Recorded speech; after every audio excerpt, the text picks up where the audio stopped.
Meanwhile, you're always about women's business. Always talking about the sisters. Always talking to the sisters. They've got mahrams. They've got walis. They've got their guardians. And it isn't you. I mean, I hate to use their terminology, but this is about the most beta thing you can possibly do. Always in the women's section. And the irony is that these are the same ones who are endlessly droning on and on about masculinity. Meanwhile, you can't do the basic thing, the most basic thing that men do as men, which is to ignore women. I mean, I'm sorry, I don't mean that in an obnoxious way, but women have their world, their sphere, and men have their world and their sphere. But meanwhile, you're always trying to weasel your way into the sphere of women, under the guise of nasiha, under the guise of advice. But you're just like a peeping Tom who's trying to justify why he's doing what he's doing by saying that you're just trying to check up on the sisters to make sure that they're safe. No, it's not your business. The men are over here, brother. Meanwhile, you keep sliding your way back to where the sisters are. And this is very disrespectful. It's very insulting to their walis. I mean, let's take this offline, Let me catch you on the street talking to my wife or talking to my sisters about how they shouldn't go out, or they shouldn't go to the gym, or they shouldn't go to school, or you don't like the way they're dressed, or what have you. I wish you would. You better hope that red pill you took is a painkiller, because you're going to be dancing cheek to cheek with the concrete here.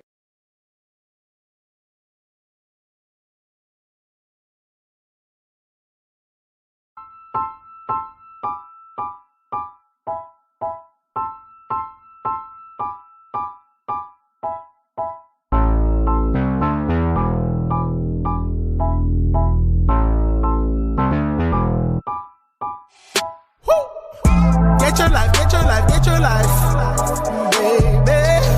I got my why you can serve my mind, baby.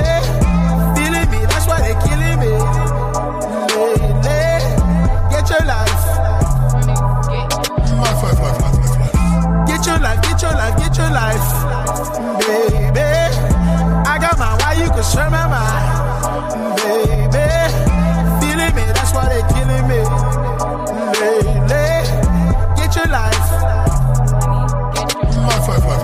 Run up when you see me, no disguises. Keep that thing with me, cause I don't do surprises.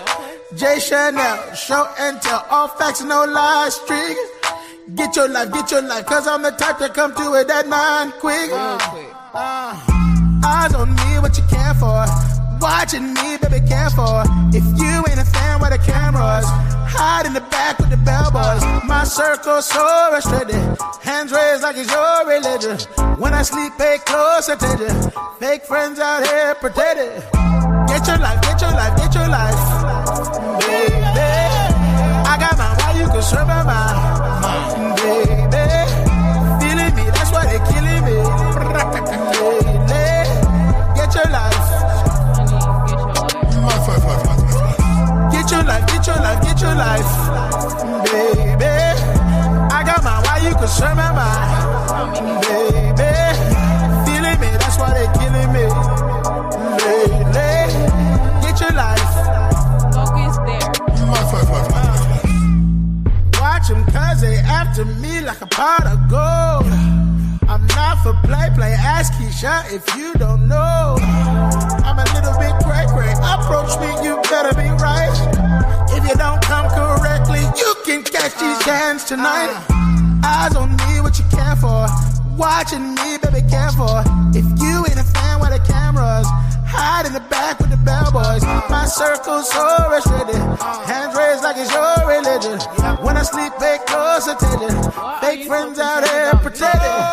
Get your life, baby. I got my why you can serve my mind, baby.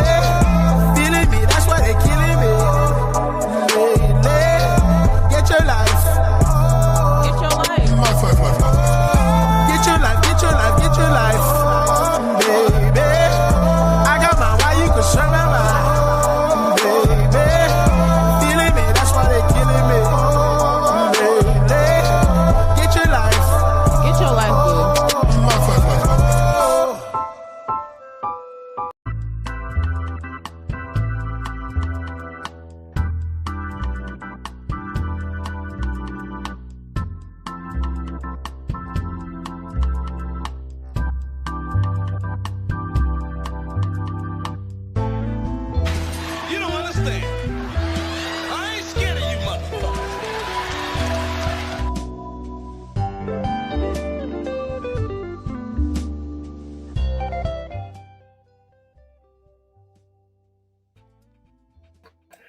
Good morning, good evening, good night, and good afternoon, ladies and gentlemen, and happy Thanksgiving. Happy Thanksgiving. Give me a 1 or a 2 down there in the chat room if you folks can hear me. Give me a 1 or a 2. Hey there, APTV. How you doing, good brother? Just as Shar, how you doing? Tyler Raylar, how you doing? Thank you so very much. Got that 1 or the 2. Thank you very much. A 1 and a 2. Again, happy Thanksgiving to all you folks that celebrated. Y'all see what's on the screen right there. The chop reviews. BGS Itmore. Number 275, the sacrifice of black male bodies. And he hashtag Dr. Tommy Curry. Well, might as well go ahead and what's up there, Luke? How you doing? How you doing? Welcome in, welcome in. For some of you folks I've never seen before, thank you so very much. If you join on the vertical or if you're down in the horizontal, thank you so very much. I'll chop it up with you folks. We're gonna listen to as they call him, the master teacher. Hey there, I am my grandmother's rebellion. How you doing? The master teacher, as they call him. I don't know why. You know, again, folks, I've never been to college, but I do consider myself an educated man, right?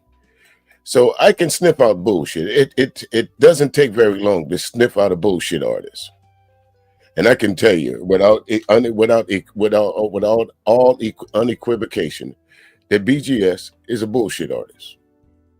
That's just bottom line to it. What's up there, Luke? How you doing? Welcome in. That's just how I got to see this man. He's supposed to be an elder in the community. He's supposed to be guiding, younger people on the principles of what was and what is and what might be. I see a lot of not testosterone. That's not testosterone, but a lot of estrogen over in that space. PhDs, he says he surrounds himself by. That's what I mean. PhD level is high over there with estrogen, not testosterone. Grown men, PhDs, that could be doing so much more with their educational levels. Always run around talking about the gynocracy and how black women have ruined it, how black women of this or black women of that. Well, y'all see right there on the screen. Look at that little tidbit that I put out there for you.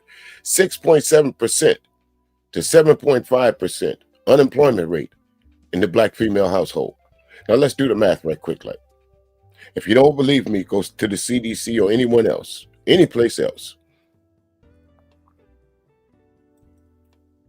What's up there, black and proud? How you doing? You go any place else and do the math for yourself. For every 100 women, there's 88 black men. So let's go ahead and do a lineup right quick. Like as you hear BGS and all these other so-called PhDs saying, every black man should have a black wife. Umar Johnson talking about black women never, snow bunnies never. Hey there, Miss Jaylyn. How you doing? How you doing? I see you down there. I see you. I see you. There you go. You popped in. I know I didn't see you earlier, but I see you now. Yeah, thank you. Thank you. How you doing? But look. Do the math. Now let's go ahead and start doing the math. There's 88 and 88 is what? Do you believe 166? There's 100 black women. So let's do that twice. That's now 200 black women and 166 black men. The line gets a little longer. How many more black women are going to be without a mate according to the way them niggas think? Do the math again, triple it, then quadruple it.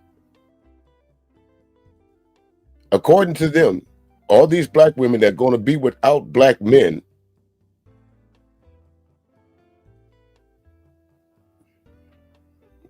do the math. What are they supposed to do? Are they not supposed to be able to experience marriage and children? Are they not supposed to do that? Because according to BGS and what you're going to hear here in a little bit, all the ills of black men. Now, Let me move this off the screen. This is the next thing before we get to it. I want y'all to look to the right, and I want you to look at BGS's thumbnail.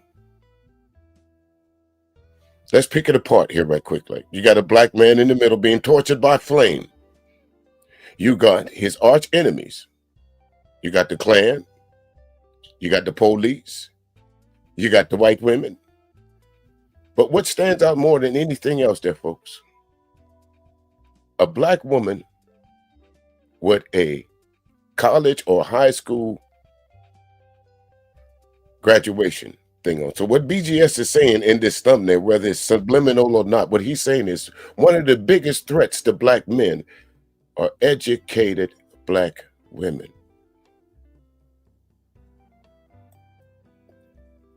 That's what BGS is saying.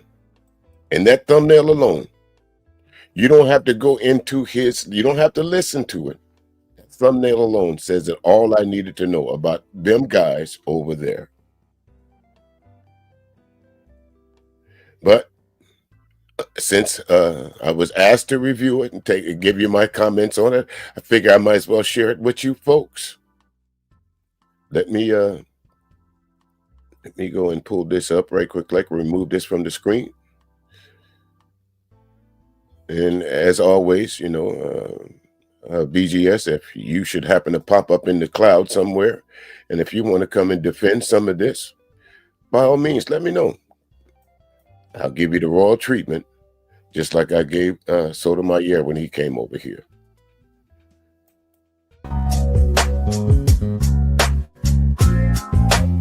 I will say this is this backing track that you're using, BGS. I'll give you that. That's pretty good.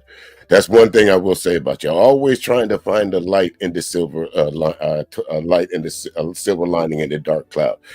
Shar taught me that sometime. But anyway, let's move on here. Let's get to. I guess I want to see if he can ball out. I can say one thing about Shedeur Sanders. Okay, you can't say you didn't get no chance. Okay, I won't hear none of that shit no more. Oh, they railroaded him. Oh, they blackballed him. He's played 2 games. Okay, he's got 1 full start. Okay, 1 full start. Okay, they can't say squat. Okay. Either you ball out or you don't. Now, I want y'all to understand who he's talking about. For those of you that follow football, I really haven't watched a football game since the Colin Kaepernick situation. But here's this supposed to be a black man that's uplifting the community. And here he is tearing down a Shedeur Sanders, just like the rest of them folks is doing. Instead of uplifting the legacy of the greatness of Deion Sanders as he passed on to his son, you're just like the Jason Whitlocks of the world, BGS. You're trying to find any way or anything to knock somebody that's doing better than you. Where your kids at? What your kids doing? How great are they? Can anybody report on your children? Did any of your children throw a 60-some yard pass in the NFL? Did any of your children change the trajectory of an entire college program? Did your daddy change the trajectory of the NFL? This nigga right here. Let's move on. It might be restaurant quality chef, but they could put together a meal, etc. to dissipate of All black right, men. Let me back up here. Okay, here we go. Let me go ahead. Sorry, this is Terrain Walker. So a blackmail study session, episode 5. Okay, I think we did 2 of them.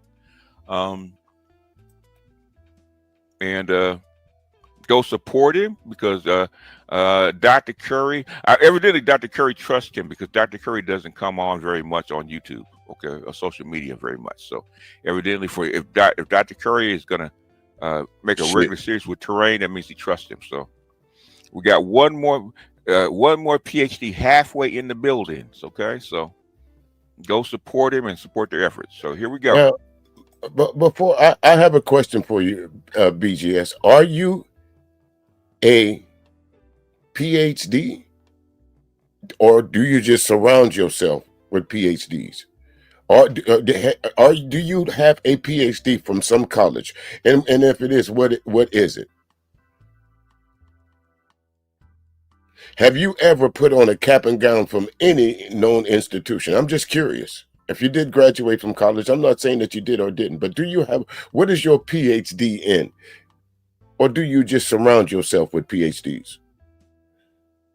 What's up there, Sock Passe? How you doing? Happy holidays to you, good brother.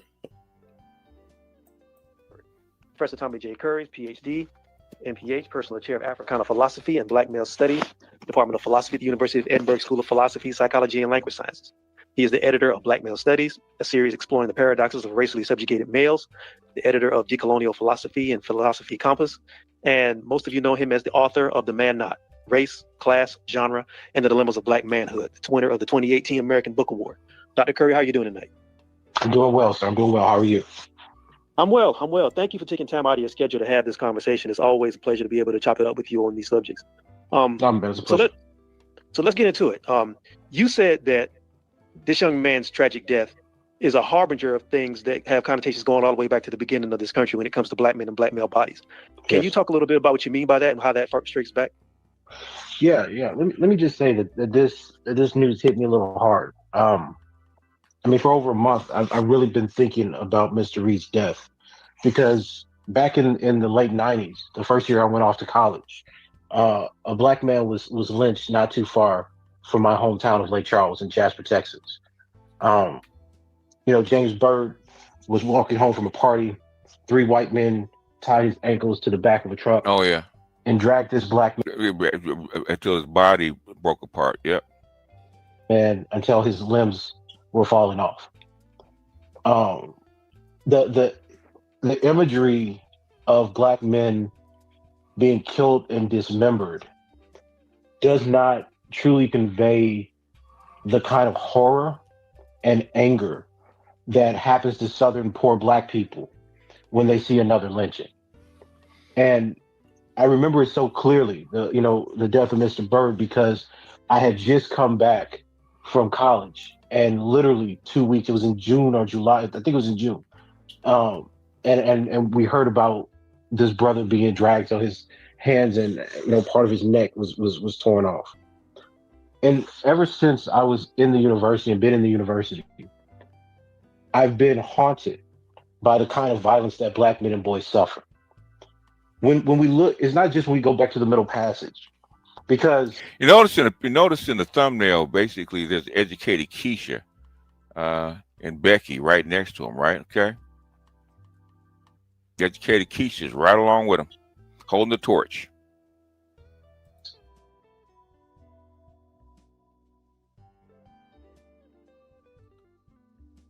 All right. Let me take this off the screen right quick, like that, ladies and gentlemen. Hold on just a second.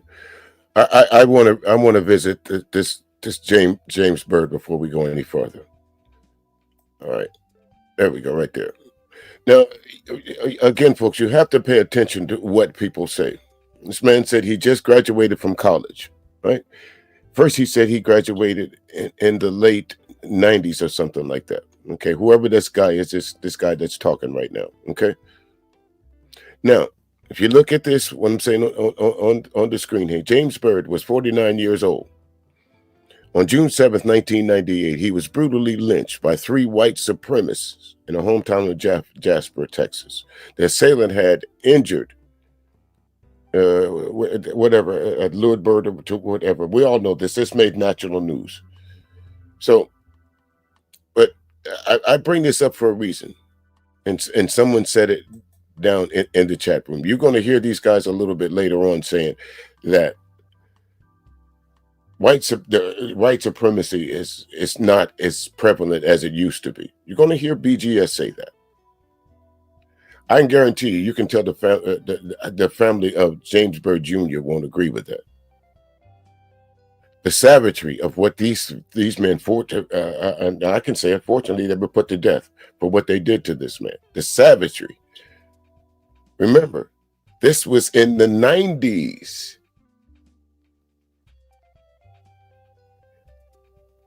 They drugged this man, and if you read the report, part of it, he was alive until his head literally and his arm was literally severed. So he endured until he hit a tunnel, the edge of a tunnel, how you go into it, and that's what finally did him in.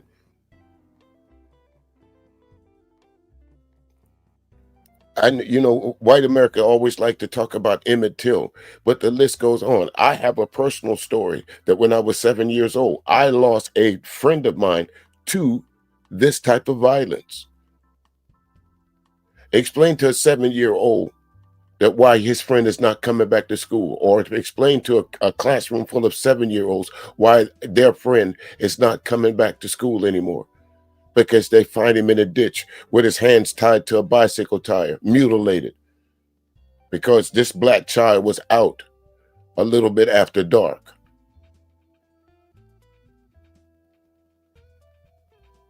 But you're going to hear these PhDs say this is the fault of black women. Instead of putting it squarely where it belongs, to the folks that do it.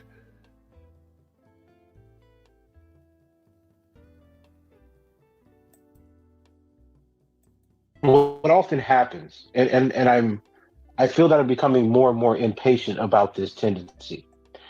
In the academy, we have scholars who try to disown or reappropriate the violence that black men have experienced as a general racial phenomenon. Yeah. So they will use literal. Yeah, Dr. Johnson calls it flat blackness. Okay, when it's our fault, it's a you. When it's they want to appropriate our struggle, it's a we. Okay, it's always a we when there's money involved. Criticism, Okay, did y'all hear that? It's always a we. Which part of BGS or any of your supporters, which part of the what word can I use to bring it home? The unaliving, the torture, the mayhem, the graping of our people. Why can't black women use we? Which part of that were they excluded from? Or maybe you haven't seen the pictures of the young pregnant black woman that was hung from a tree while she was pregnant, damn near about to give birth. Before they hung her, they split her stomach open. And when the baby dropped out of her stomach, they stumped it like it was just nothing.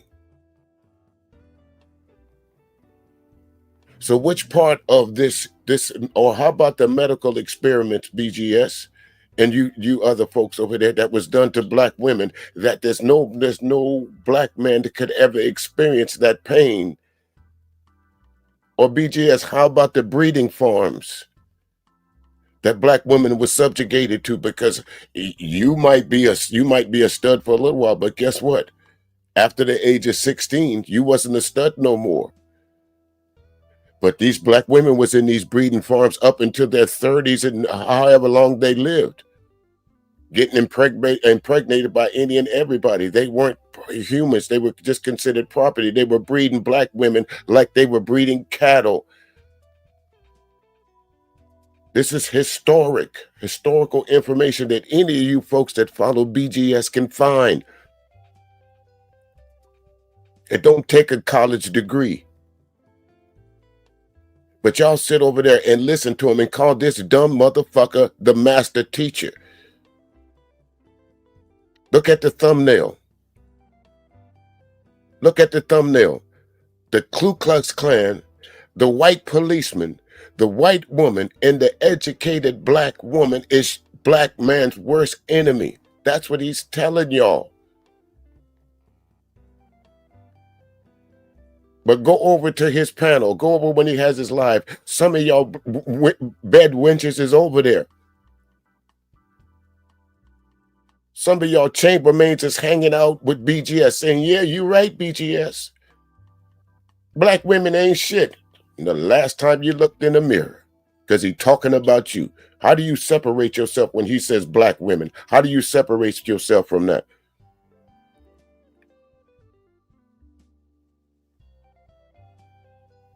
let me read this comment. He says, "Yeah, a lot of bad shit has happened throughout and hit through history.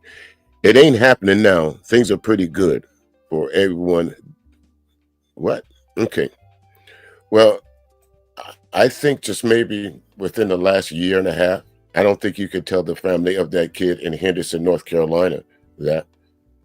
I don't think you could tell the kid that was just found hanging in a tree on a college campus that things have changed, sir. It don't happen now.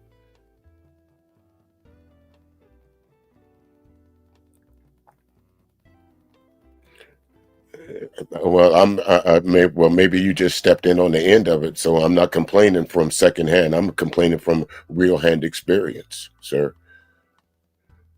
See, that's what I like when you folks come up here talking about people complaining from secondhand experience. Let me ask you something, Flounder. Have you ever had someone that you know murdered just because of the color of their skin? Well, sir, I have. That happened when I was 7 years old. I'm well past 7 now, and it's still fresh in my memory. So you're not talking to someone who's talking about secondhand information. You're not listening to someone that's talking about secondhand information. It's not a complaint. That's truth. Flounder. You're so quick to dismiss what someone's telling you because you want to come up here with an argument talking about what ain't real or what's not happening. Maybe you haven't stepped outside lately. Maybe you don't understand that the rise of white supremacist action, the rise of just random white people going around killing people for no reason other than the color of their skin. Maybe you haven't checked the newspapers lately, sir. Maybe you have not, or maybe you only spend your time on social media listening to guys like BGS. You get read the riot act when you come in here with that bullshit. Wrong place, wrong guy. I'm chock loaded of history. I'm not talking about secondhand. I'm not 30, sir. I'm not 20.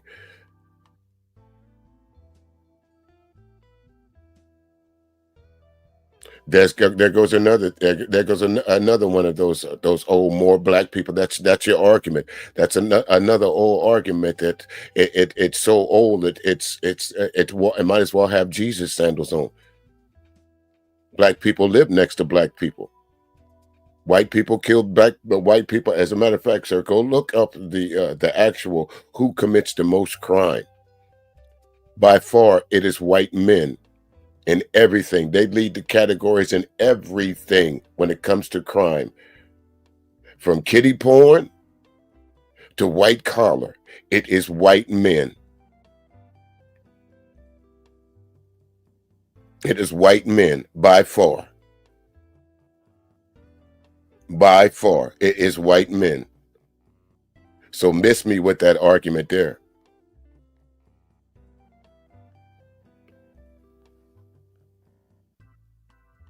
I'm not sure if it's a white person or a black person, but the fact of the matter is, it's whatever the color of your skin is. He's absolutely 100% wrong. What's up there, the real creative minds? How you doing? Welcome in. He's absolutely wrong. Now you can go over to BGS and you can get all that. Yeah, you're right. All you want to, but over here, folks, you're gonna get facts. You're not gonna get watered down bullshit or something to suit a narrative because I want you to hit the super chat. Don't ask for that. Don't need it. Don't want it. But now, if I may continue, sir, if you continue to be a part of the conversation, all I ask you is to be respectful. And you're welcome to be here as long as you like. Analysis, etc., to dissipate the horrors of castration, the disproportionality of lynchings, and even police killings, right? We saw this with Crenshaw say her name. It doesn't just bring attention to the suffering of our sisters, and I think at this point, there's not very many academics that deny that Black women suffered from various crimes like lynching, etc. But what it does do is it takes away the disproportionality of black men being targeted by systems of lynching, castration, etc. Okay, my first question is how? How does it take away from this? How do you split the two? How do you say that black men and black women were slaves at the same times, but the master was a little bit lighter? Again, another myth. Maybe you're thinking of, you would have said that in some cases black men worked harder and because of women, just based on their physical appearance. That would have been acceptable. But the master was no nicer to the black slave woman than he was to the black slave male. At no point in time. He was just property, or she was just property, nothing more, nothing less. Now, if they could have got their hands on some of those black women that was using cornrows and different things and different songs to tell these black men, this is what the master doing.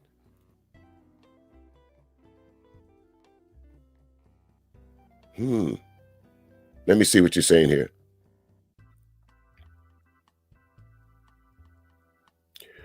Well, here we go again. Okay. Let me see this. This is what you normally do. This is what you guys come over here and normally do. I'm very educated. I never questioned whether you were educated or not. The mere fact that you have to tell me that you're educated, sir, tells me that you are not. And then here goes the second part. You sound like a bitter person. Of course, if I sound bitter to you, then I must have something to be bitter about, sir. And actually, I told you. You managed to look past that. I told you what I was bitter about. Because to this day, they have not found out who killed my friend Carl Williams. That was a black man. I speak his name every year. And as far as, there we go, the next thing is, who hasn't made anything out of himself? If I haven't made anything out of myself, sir, why are you listening to me? You think you're listening to me on a phone? I have an internet. I hate this. I don't normally, I don't try and do this, but there's no need to pat myself on the back. But I have a complete internet radio station that I don't have to be on YouTube. But the only place that you can get your point across, sir, is in these YouTube streets from someone like me that's bitter, that hasn't made anything of himself, for you to come into a chat and tell me that I haven't made anything of myself. Let that sink in.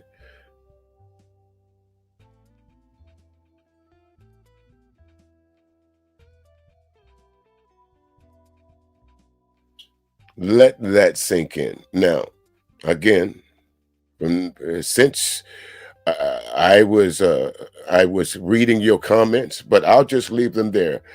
You know, sometimes the worst thing you can do, Flounder, is ignore people. So I'm not going to kick you out, but I can tell you, I'm going to ignore you. Hey there, Raw Talk Culture. Don't, because the only thing that you can do, for those folks who, the moderators in the chat, y'all know what to do. Y'all know exactly what to do. But anyway, let's get on to this. So when you look on the slave ship, for instance, right, and you think about the barrier, the barricado between the black men who were chained to each other, the women and children who were behind a barricado or a wood plank that white people could also take refuge around if black men tried to revolt. You see, the slave system had already identified before we ever got to the New World that black men were physical threats capable of revolt. I knew I couldn't resist.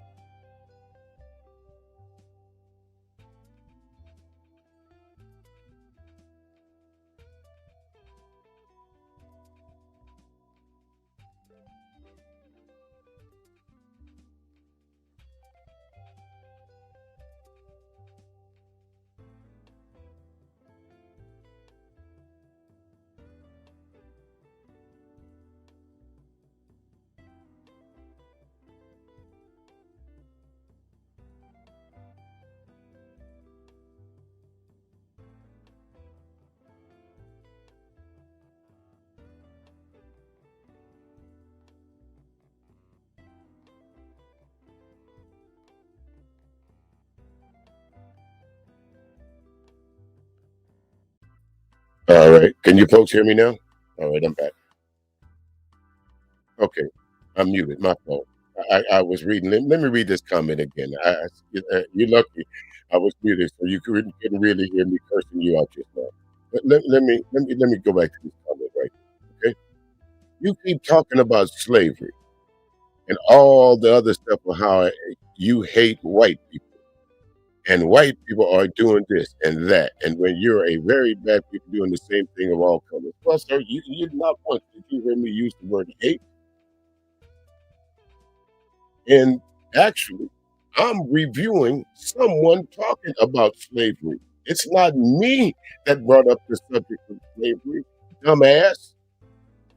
It's the person that I'm reviewing that's complaining, that's saying that black women was treated even differently on the boat coming over here. How dumb can you folks be sometimes? Are you kidding me? Are you fucking kidding me?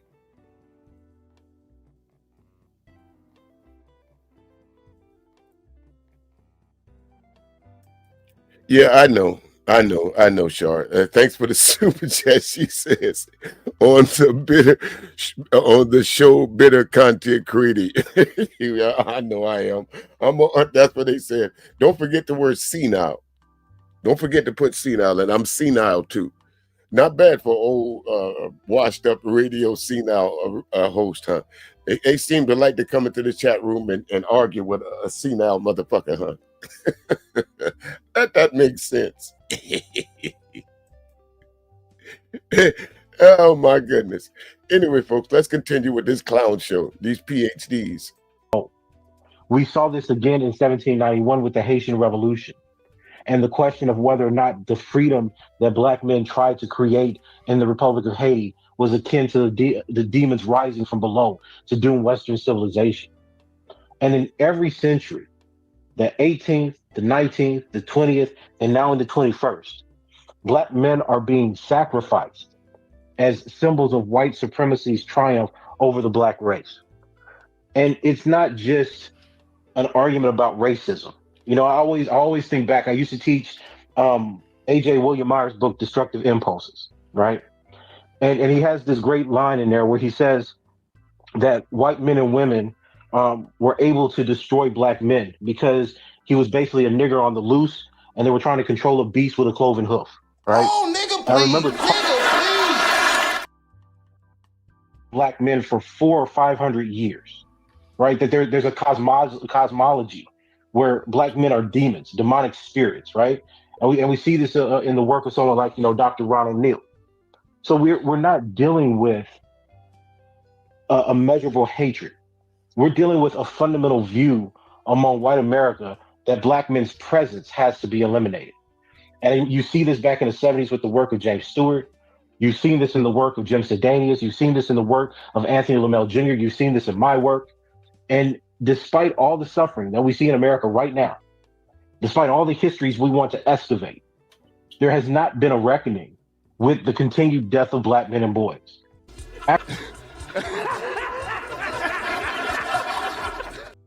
Talking about Trump, we're still talking about. And will there ever be a reckoning of the unaliving, to be politically correct, of black men, women, and children in the United States of America? How do you exclude black women from that equation? How do these black women, these pictures that are you can find anywhere on the internet of black slave women picking cotton, black slave women in plantations, black slave women in the master's house. How did they get here? Come over by themselves? They volunteered? How did they get here? They have pictures of just like they have pictures of black men with collars and shackles around their ankles and around their necks. They have pictures just like that. Or folks that don't talk about slavery. Okay, which part of redlining or Jim Crow didn't affect black women? Okay, folks, say you're still going too far back. Okay, let's talk about the 1960. Which part of the segregation movement didn't affect black women?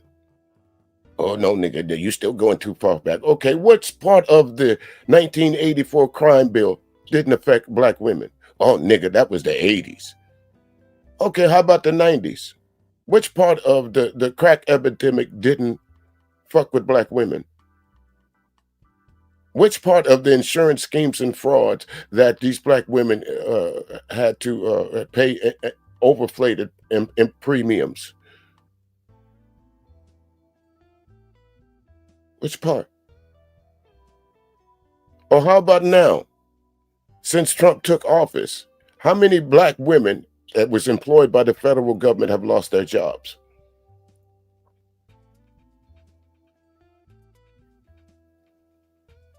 How many of them? How many of these career women? Now, again, it's some math time again there, BGS and the rest of you clowns over there. Some more math time. Let's go back to those 88. 88. There's 100 women and 88 men. The government just laid off over 70 to 100,000 federal employees, and a large chunk of that we all now know were black women. A lot of these black women were head of the households. A lot of these black women were the breadwinners, were the primary breadwinners, whether they were married or not. What do you think happened to them families? The very same thing that y'all say y'all advocating for, but yet you dumbasses over there celebrating the fact that black women lost their jobs. Because like BGS said, they coming back to the table. Once Zaddy cut them loose, once Zaddy start cutting away them food stamps and SNAP benefits, they'll come back to the table. Or they'll be coming back to the table begging black men to take them back. Since folks say don't go back to slavery, I don't got to talk about slavery. I can talk about right fucking now. November 27th, 2025. What's happening to black men that are not happening to black women? We just seen Lily Gaddis talk about black women in blackface. We just seen a seated member of Congress being called a monkey or an ape or ghetto.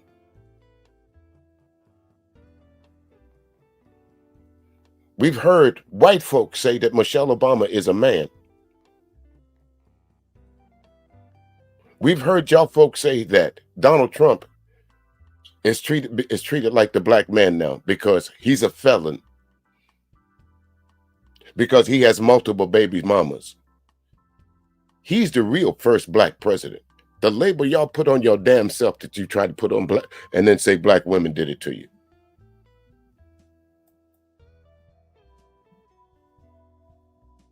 About what's being lost, we see our own people suffering, and we've made no connection between the deaths of black men and boys that we've witnessed for a decade.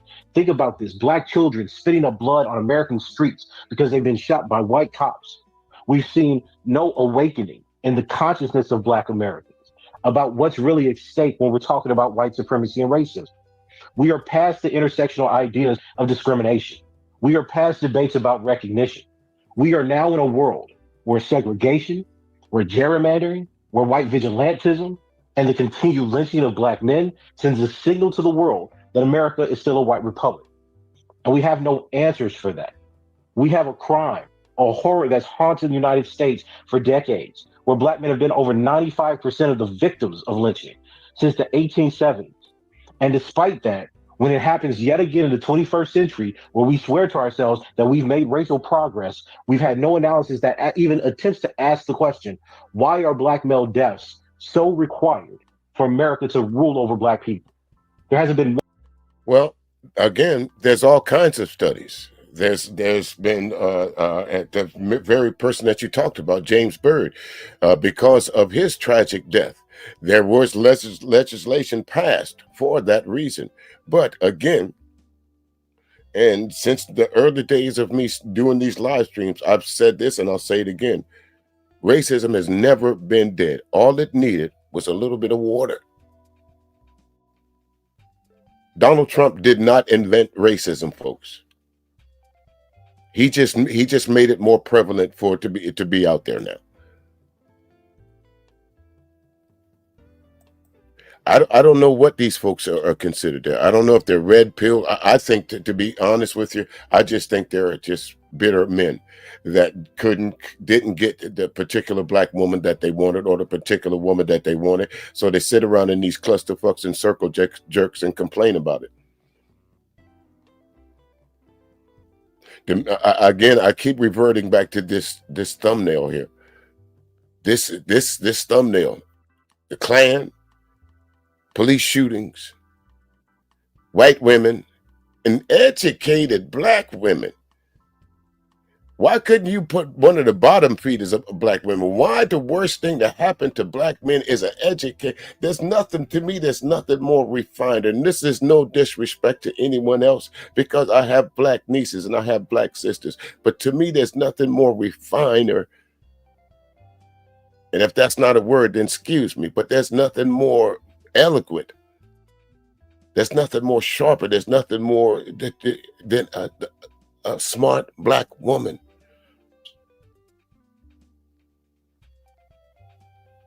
Yeah, the booty is nice. Yeah, the face is nice. But after you turn all that away, what you gonna talk about?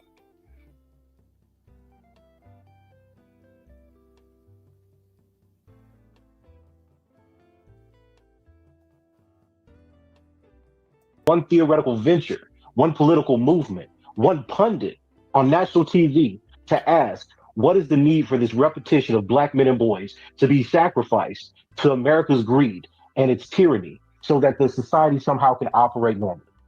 And that failure is going to get more and more of our people killed.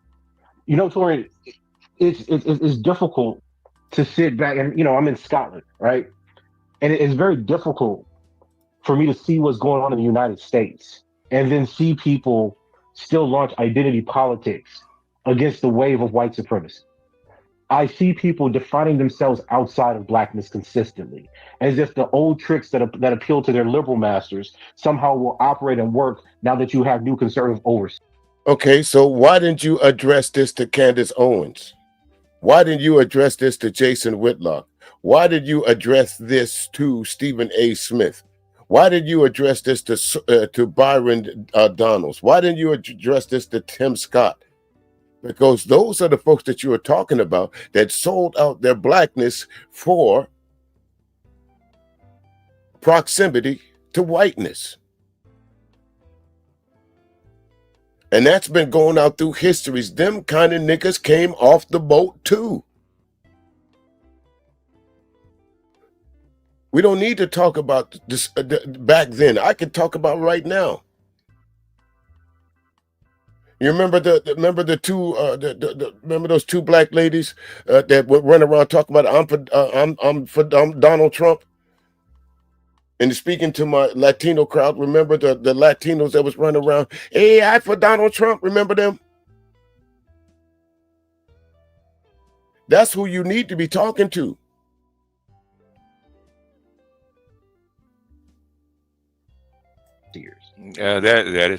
That's true. That is true.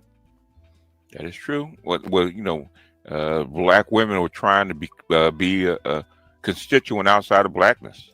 And the dome. Okay, and that's an oxymoron to say black women are trying to be constituents outside of blackness. Any of you black women that's in earshot of me now, whether you listening to me now or you catch this on a replay or somebody just happened to mention to you, could you go anywhere and not be identified as a black woman? So how could you bow out of your constituency of being a black woman when that's the first thing that they recognize about you? But these guys got PhDs.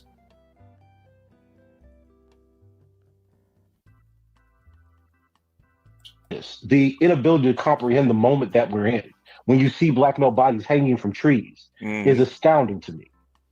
Racism targets men and boys first, but its intent is to oppress and eliminate the rest of the group.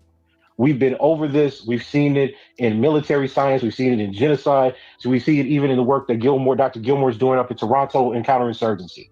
This is an established pattern of human conflict. But because we have people that are so married to systems of coalitions and hopes, and may I say, dependency on white liberal recognition. Yep, black women. Can you say black female? And I'm gonna be honest with you folks. The guy that BGS is reviewing, y'all correct me if I'm wrong, but he's not saying the same thing that BGS is saying, is he? And it took me a while to catch on to that. He's not saying the same thing. He's not blaming black women, but BGS is. Am I wrong? If I'm wrong, put a one in the chat room. But so far from what we heard, has he singled out black women, or have y'all just heard him saying black people in general? Correct me if I'm wrong. Intelligentsia, okay? So all they can talk about, right? Look at all your black female. Hey, what's up there, Brucey?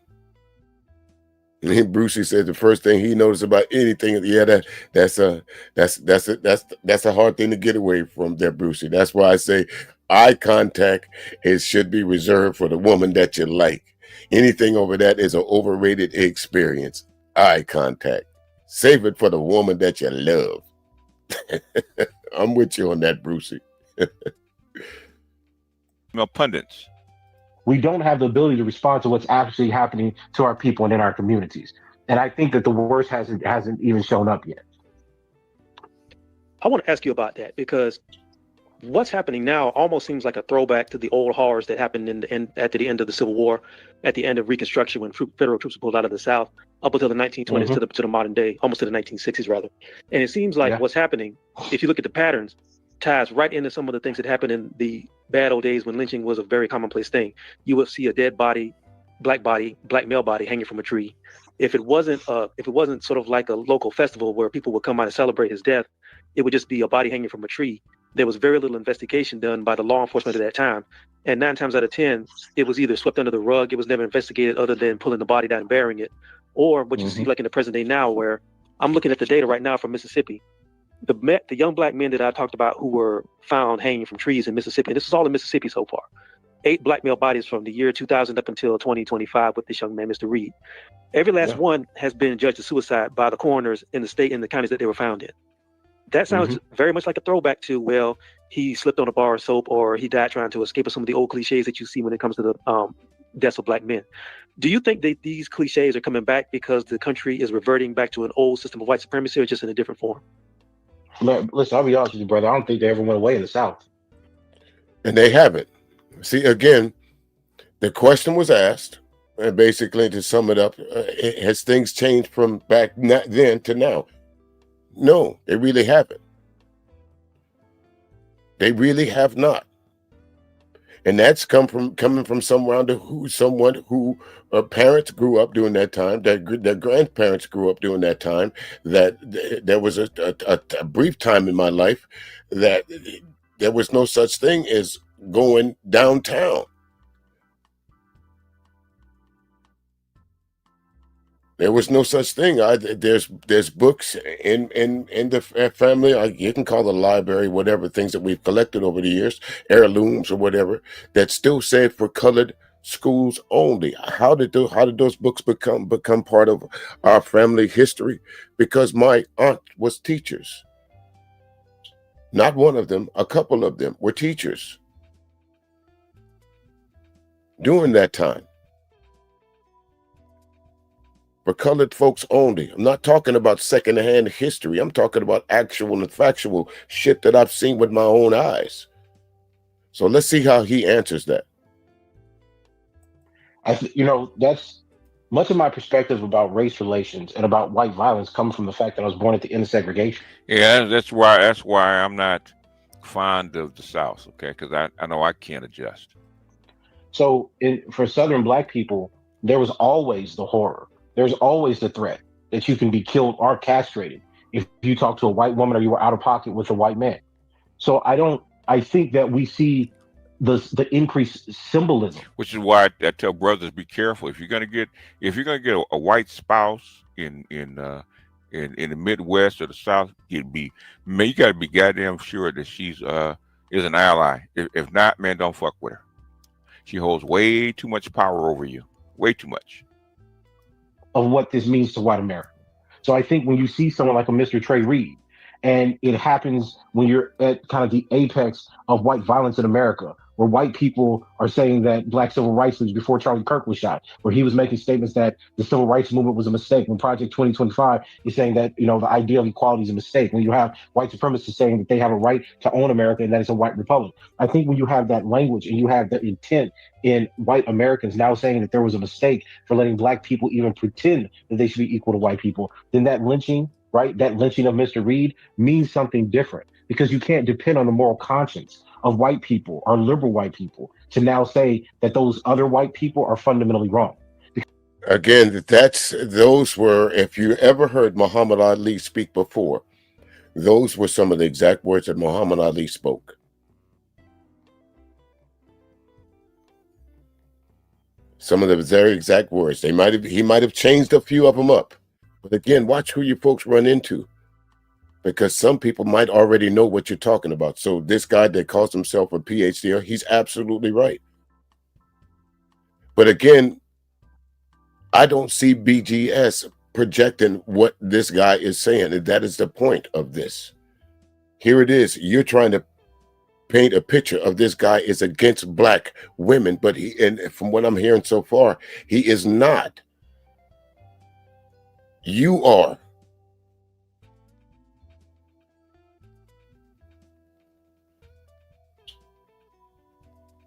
Because now that conservative whites have power, there is no liberal entertainment that's trying to push back on white violence. They're not risking their necks for black people. And this is why I said the difference now is that we don't have black solidarity, black racial consciousness, whatever term you would like to use, that's offended that black men are still being hung from trees. Well, because your sisters are sold out, man. Sisters. There it is. He says we don't have black solidarity. Takes more than it takes black men and black women to have solidarity. But the first thing out of his mouth is it's because the sisters. And to answer your question, Sir Roman, are HBCUs better for black people? It depends. But we all know, I mean, the honest truth about HBCUs, we know what they were actually built for. The purpose of the HBCUs. It was to, educate those children that were, from the rich white aristocrats. You know what children that I'm speaking of. Most of the HBCUs bear the name of the white person that started the endowment for them. But if you look at the history of HBCUs, you'll see that's one of those hard to get in clubs. A lot of colorism and different things like that go on in some of these college campuses. We saw that with some of the Spike Lee films. He brought that to our national attention. Correct me if I'm wrong. So just with anything, HBCUs has its good place and its bad place.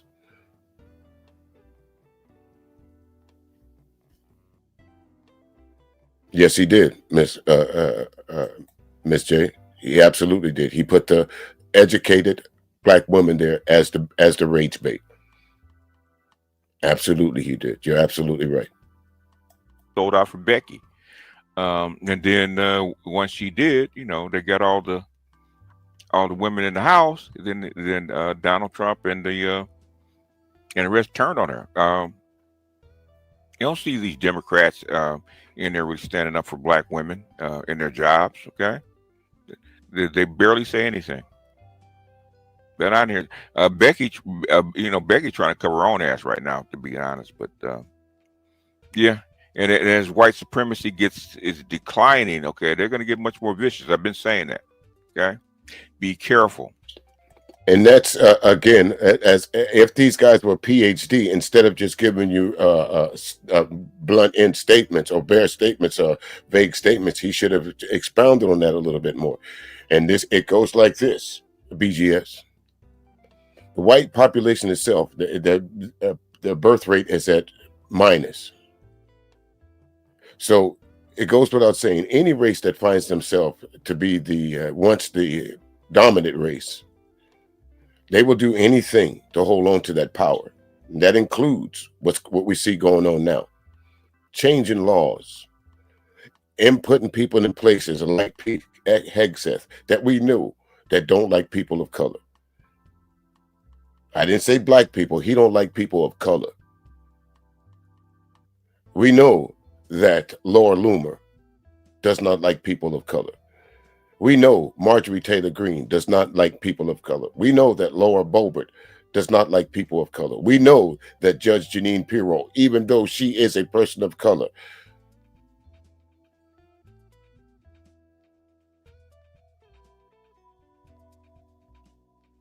but when you say the Democrats are not doing nothing, if it not been for the few Democrats that give a shit about not only black people, but people of all colors, imagine what would be really going on. But why is it only the Democrats that should care about people eating? Why should it only be the Democrats that care about 42 million Americans not being able to eat? Why should it only be the Democrats that care that 70,000 black, 70 to 100,000 black women lost their jobs last year? Why should it only be the fault that last year in 2024, over 268,000 women disappeared in this country? Get your math. I'll get you. Let's do some more math right quickly. Out of those 268,000 women that disappeared, women and children that disappeared, 92,000 of them were black women and black children, black girls. Do the math. They're giving us 15% of the population. Go look it up for yourself. Over 268,000 women and girls disappeared last year alone. 90 to 92,000 of those were black women and little black girls. Gone.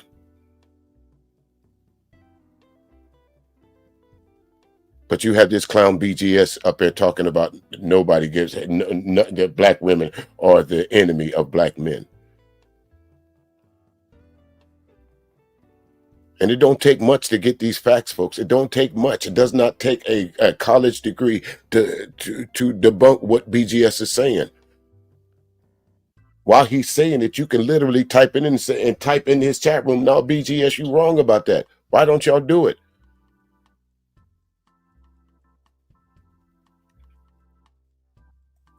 Because white supremacy is on a decline, I mean, rapidly. And these guys, you know, just like a wounded tiger or a wounded lion, okay? They lash out. So be very careful.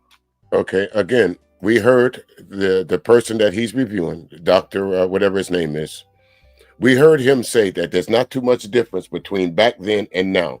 And then you just heard this clown say that white supremacy is on the decline. Well, even the FBI and the CDC says the number one threat in the United States of America is white supremacy. Domestic terrorist. White domestic terrorism is the number one threat to any and everybody in this country.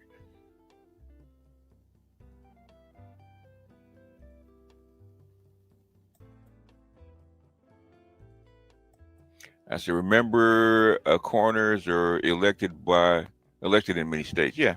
Even if they're not elected, okay? They cover up. They're white too. We have black people in black studies and in black universities that hate black men just as much as white people do.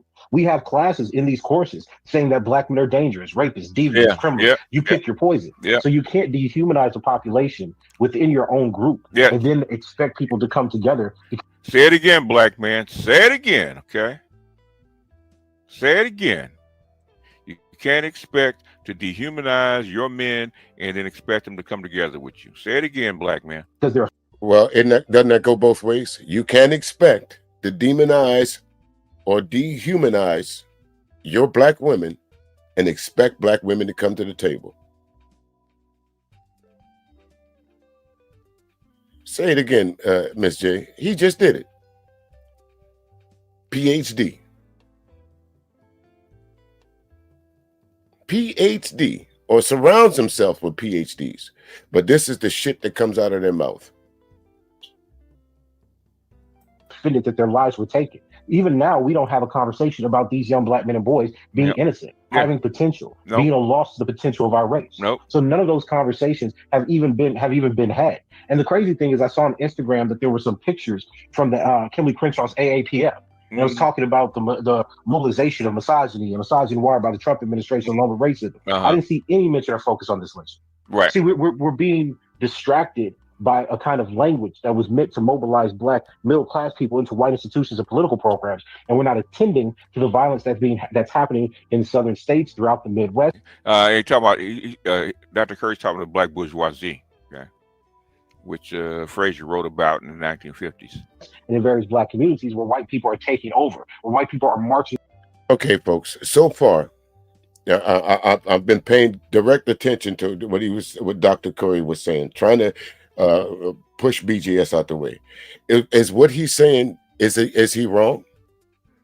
But is he at any time separating black men and black women? Somebody correct me if I'm wrong, please. Put a 1 in the chat if he is separating black women, or he's constantly using we or us, or is he constantly using it's black women's fault, as in BGS? Which one?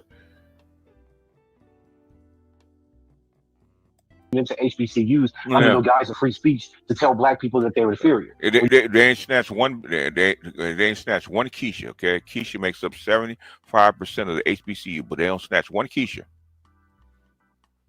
Keisha ain't said shit about them white boys being in HBCU. You have white people now saying that because black people are not going to be in institutions, they should be controlled in a managed population. This isn't just fascism. It's fascism, as I've said before, because white people are affected. We are seeing the deliberate cultural shift where black people are now thought to be a managed population that do not have the freedom and need to be prevented from resisting an uprising against the white majority. Oh, very, very much so. Very much so. Very much so. Okay. You send Jamal to prison and give Keisha welfare. Okay, that's the plan. Okay. So when we see this, wait a minute, and then there's another one of those arguments. They send Jamal to prison. No, Jamal did something to go to prison. No, right. He's just inserting his opinion. He has not addressed anything that Dr. Curry has said, has he? He just inserts an opinion. It's usually a negative one. And it's usually a negative one. Yes, correct me. I know I'm not the only one, Shar. I know I'm not the only one. And Styx 1987, is that from the group Styx? Come sail away, come sail away, come sail away, 1987. Hey, listen, man. Listen, makes no difference to me whether you love somebody white, black, brown, or whatever. As long as you got a wife and children that you're taking care of them, doing what you need to do as a man, you ain't got no problems with me, bro. If you can't be with the one you love the one you with.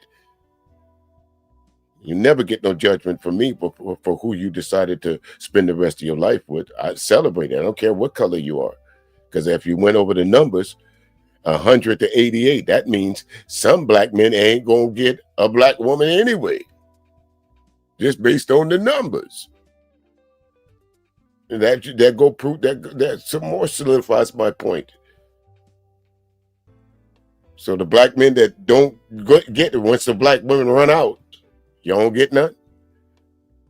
You making room for somebody else. I'm just making light of what I'm saying. But hey, man, love who you love, bro. Congratulations. Happen. I don't know if it's reverting back. I think that it's an amplification of the tendencies that's been there. And I want to be really clear about this. For the last 30 or 40 years, Black scholars, black activists, black pundits, any black person that believed that racism was fundamentally there and is built off violence was silenced and not hired. Say This idea say it that again, black black man. people are slaves and always will be Say it again, black man. In other words, there was silence, right? And if it wasn't for the black manosphere, voices like Dr. Curry, Dr. Johnson, Dr. Neal, okay, wouldn't. No, it wouldn't. The black manosphere. Go look up what the black manosphere represents, folks. The black manosphere conclave. Go look what they do. It's a sausage fest. Men sitting around complaining about other men, trying to get you to give them 4, 5, 6, 7, even thousands of dollars to come hear this, that you can listen to BGS for free. You don't need to pay no money to hear black men discouraging or disparaging black women. All you got to do is find a black YouTube stream that says BGS on it.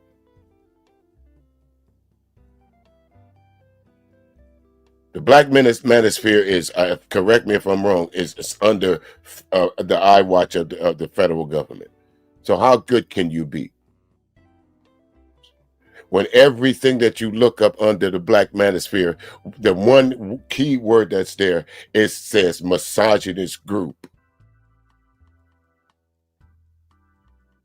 or men that sit around complaining about what women do and don't do, or women that sit around and subjugate women to a certain particular way of their thinking. That's how any place you go that they describe the manosphere, whether it be the white manosphere or the black manosphere.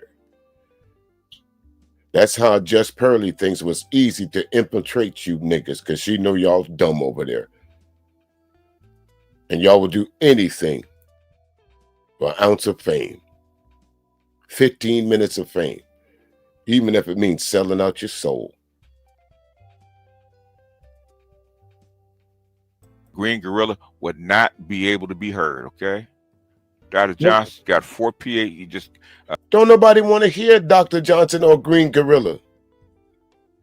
That's the thing about it, is this Dr. Curry, it don't seem like he thinks the same way you guys do, because you're not addressing it. BGS, you have yet to address anything that man has said. Graduated 4 PhDs from the Black Male Studies program, okay? This year. That would have not have happened 5 years ago. It wasn't for Kevin and the Black Manosphere and Dr. Johnson and the PhDs in the space, that wouldn't happen. Basically, the pendulum will keep swinging in the other direction, okay? But now the whole pendulum is swung back, okay? The whole pendulum swung back is because the Black Manosphere and the Manosphere at large is a force to be reckoned with now. Oh, really? From Afro-pessimism is the most polite version of what we've discussed in southern states literally since I was a child. Because you can say that black people are permanently oppressed or black people are forever enslaved, but that's not the threat. The threat is when black people believe that they should be free and should be better than the condition that white people try to hold them in. And in Louisiana, where you have and that is an absolute fact. That's the problem. White folks are mad because black people decided not to let them subjugate them anymore. That's what the problem is. Now let's see if BGS says anything about that. And when you had Huey P. Newton, and you have a history of resistance, even by guns if necessary, that is a fundamentally different kind of thought. It's a different way of thinking about your relationship to your dominant oppressor. But we don't have conversations about that right now. We're constantly miseducated to believe that a political system or voting is going to remedy a problem that's built in the psyches of white people and what they think about black people. This country has never existed in a world where democratic freedom did not include the lynching and murder of black people, especially black men and boys, without abatement. It did not arrest. It never stopped. And we have to pretend that somehow we've made progress in this country. And in doing so, we've erased the fact that black people and black men are still dying and hanging from trees. So until we get our heads on straight and understand that our fate is tied together, black men, women, and children, black families and communities, against the white population that's trying to spell our doom, we are not going to be able to respond to this moment. And unfortunately, given what Trump's already done in less than a year, we don't even have the kinds of protections that were built up for us in the 60s and 70s to allow us to respond to this moment.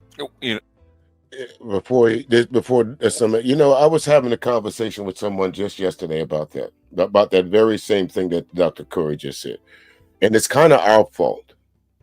We should have built the protection. We should have by now, from what happened in the 60s, what happened in the 70s, what happened in the 80s. Some of us should have been smart enough. Some of us black men, some of us especially black men with substance that's able to do, should have been able to put together a blueprint to combat this. And I could not say no, you're wrong,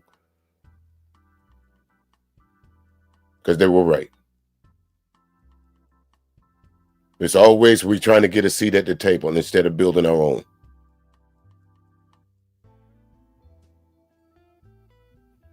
I don't know, Miss Jalen. I don't know why he decided to put the black.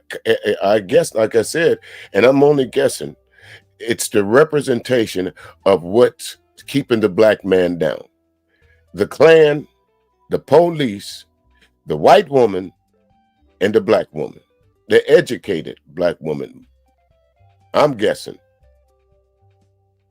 But I don't think my guess is too far from wrong, listening to BGS.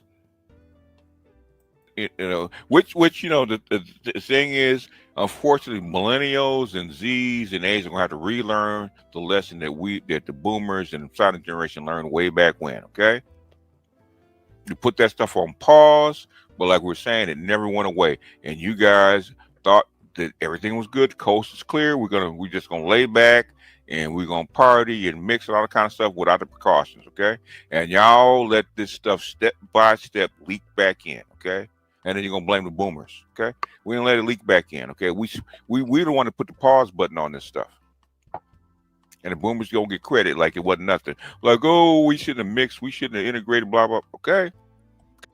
Well, damn. Even the sun shine on the dog ass if he holding up twice, like high enough. Even a broke clock, right, twice a day. So I'll agree with that, BGS. But again, I gotta blame the manosphere and some of the teachings, because y'all quick to say fuck the boomers. Angry Man told you that. Angry Man said don't listen to the boomers. Y'all quick to call me old. Y'all quick to say boomers are senile.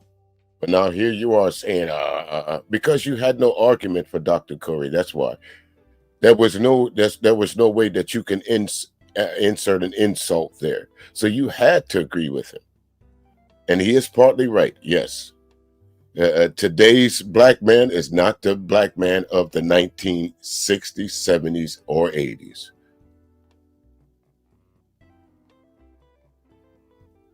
I'm telling you, okay. Been telling you, okay. The boogeyman ain't dead yet, okay. That we put the stake.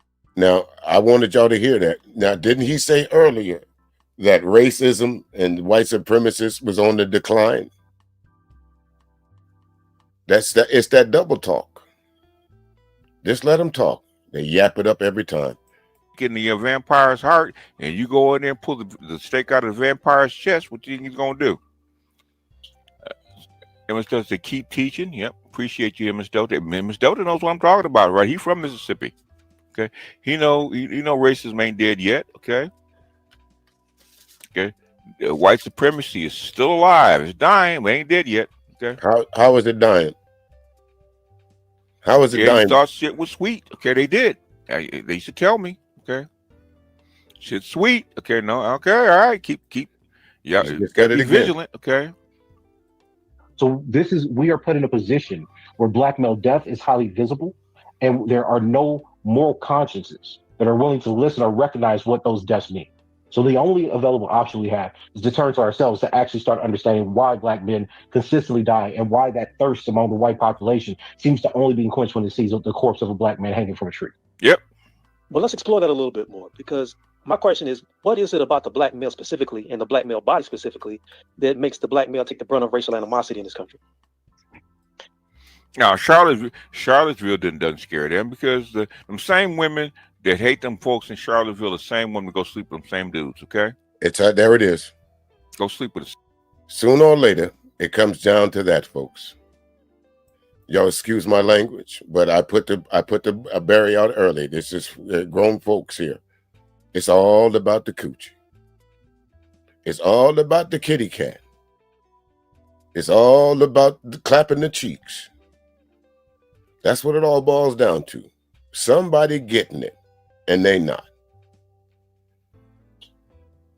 Still holding on to the woman from high school that rejected them. Still mad looking at the picture of what should have been. The picture of the girl that looked like Foxy Brown. Still holding on to your high school crush saying she did me so wrong. Or the last girlfriend that you had, that you see her moved on with her life. Because you was stuck in the patriarchy. Well, women are there for arm candy and having babies. Y'all better take a look around. Y'all better take a look around. Women is walking away from y'all in drones. They can't see the forest for the trees no more. It's hard to just like y'all fellas say. It's hard to tell the hoes from the real women. It's hard to tell the dumbass men from the real men. And women ain't taking that chance no more. They loaded. They strapped.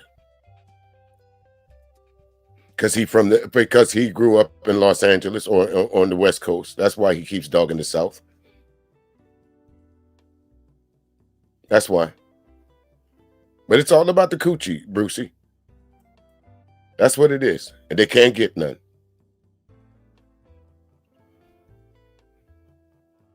Same dudes.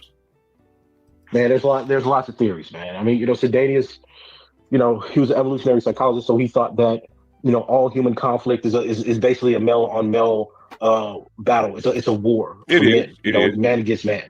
And there's there's lots of strong evidence for that. I mean, you have other brothers who think that it's psychological, that's an issue of the fear. Okay, whatever happened to man versus man, man versus environment, man versus himself, man versus nature, all those different things goes into play. But we all know that the mere nature of man is to be combative against each other. Conquest, resources.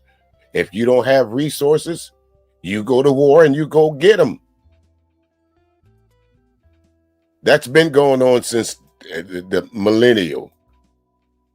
I'm going to get what you get. And what was usually the spoils of war, folks? The gold, the silver, and the women. That was the spoils of war.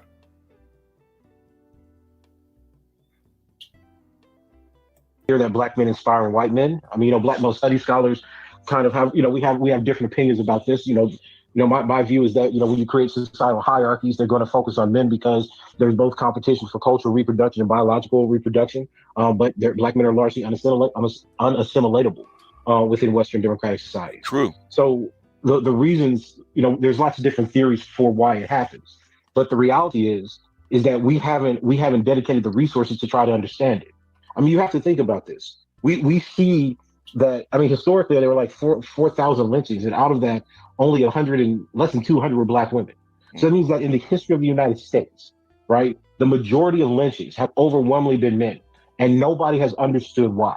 We won't even ask the question to dedicate the intellectual, much less the financial resources. Even the lead attorney was saying in Chicago, okay, around the country, there's they have black sites disappearing black men, young black men. Just snatch them off the street and you don't hear from them. Okay, again, that is a legitimate argument that the doctor put forward. And it should be addressed as such. But the problem that I'm having with you, BGS, you keep trying to separate these atrocities that have happened to black people. And this is not what Dr. Curry is doing. He's merely pointing out the difference in how things are being talked about in this country. We know they're still lynching. We know that the main reason why black men were more prominently lynched because they were the stronger. buck breaking. They would take the strongest male out and castrate, or have take a mule, a southbound mule and a northbound and a northbound mule. What could a woman do after that? There's too many nuances, BGS, that you could have filled in instead of trying to blame everything at the heels of women, Black women in particular, because at some point in time we were just as powerless as they were. Remember, a slave master or overseer could walk into your cabin, snatch out your daughter, snatch out your wife, have their way with her, and there was absolutely nothing you could do about it, because if you did, guess what would happen? Everybody would be summarily put to death.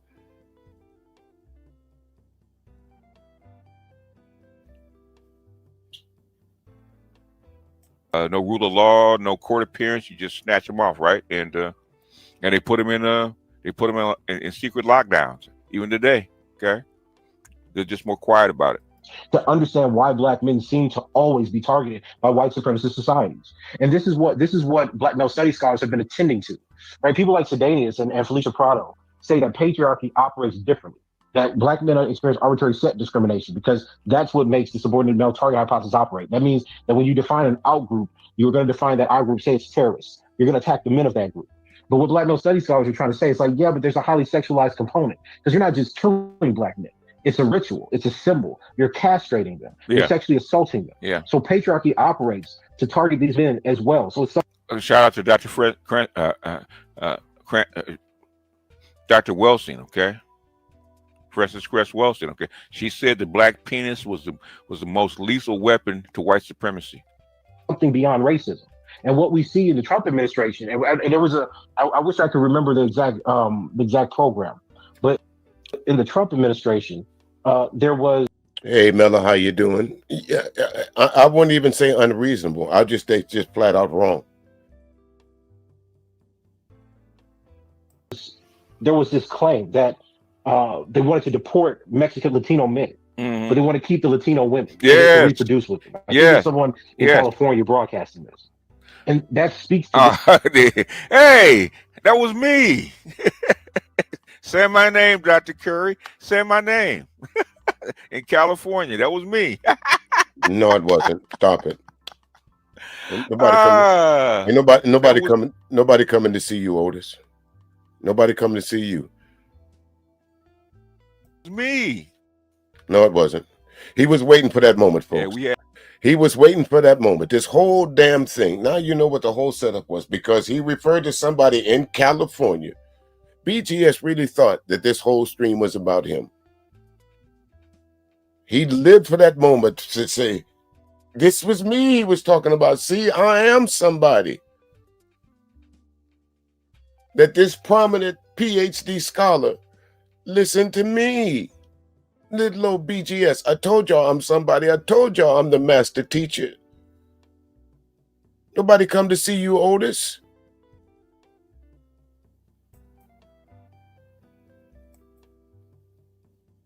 to deal with that imagery. I mean, look, when you look at young Black boys, I mean, some of the research I'm doing now for my next book, when you look at young Black boys and suicide ideation, it is directly tied to the internalization of negative stereotypes about Black men.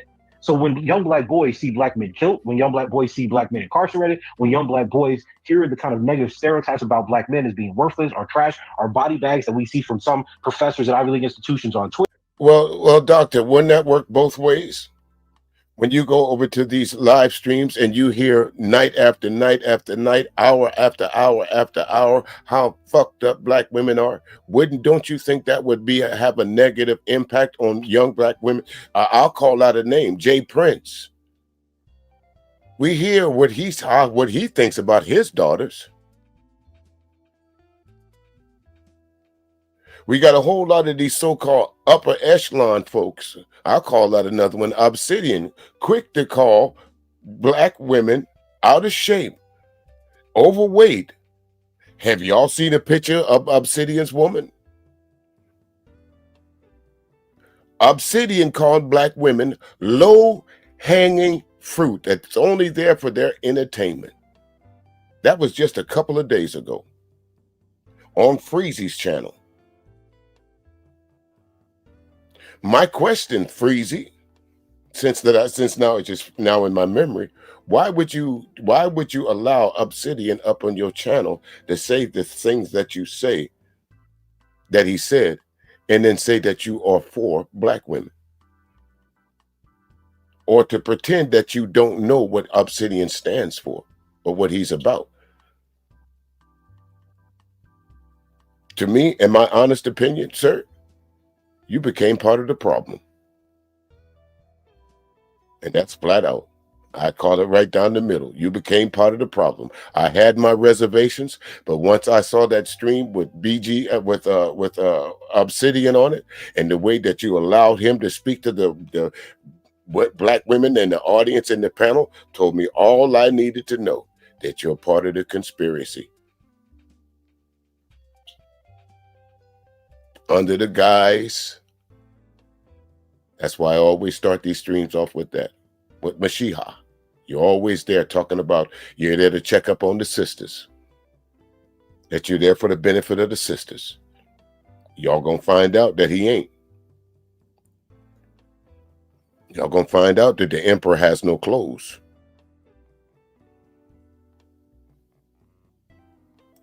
When young black boys see that, it decreases their own self-worth. It creates negative thinking and a negative self-ideation model. And that spurs things like depression, anxiety, and suicide ideation. So we live in a society that's not only attacking black people, but specifically attacking black boys. And we don't have a response to that trauma because we're not studying that trauma. There are very few clinicians that have any idea about anti-black misandry, much less willing to acknowledge that it exists, despite all the data we have on racial battle fatigue, on negative self-conception, and we know empirically that suicide ideation among young black boys is the highest. They're among the highest demographic. I no disrespect to you, doctor, but there's all kinds of studies. There's all kind of empirical damage studies that has been done on those very same things that you're talking about. University of South Carolina, University of Colorado, University of Georgia, Yale, Harvard, all of them have done studies on that. But they can do as many studies as they want to put the plan in action, like the George Floyd Act. Quite simple to do. But instead, it was what happened to it? It was met with resistance, not only from white folks, from black people, under the guise of we trying to defund the police. And because some of the people of the Black Lives Matter became greedy and was, instead of helping black women, children, and men, they decided to buy up houses. Y'all decided to say that all black people are like that.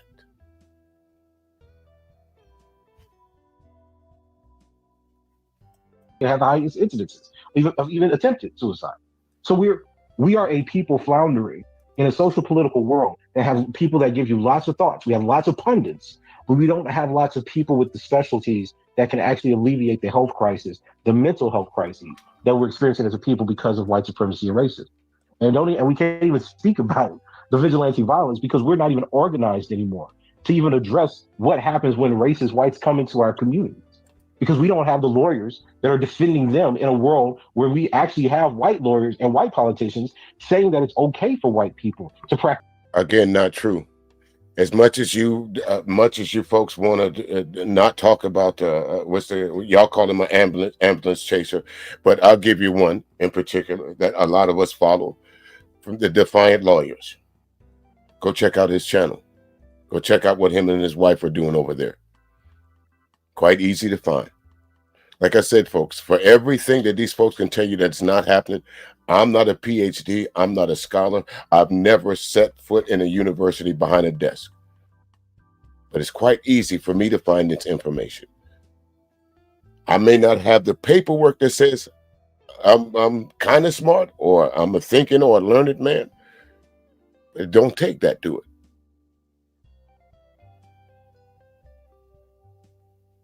This free speech, right? Their term, and harass black people, right? It's almost laughable that you can have a group of people fight from slavery, fight through Jim Crow, fight for civil rights, Yeah. Anybody that's is an academic has gone to school with black women, they can tell you that this figure here is very accurate, right? Right next to Becky. There he Right next goes to again. Becky. And guess See? who's holding? There again, the doctor's talking about us as a overall, and here he goes. I told you that's why he put that there.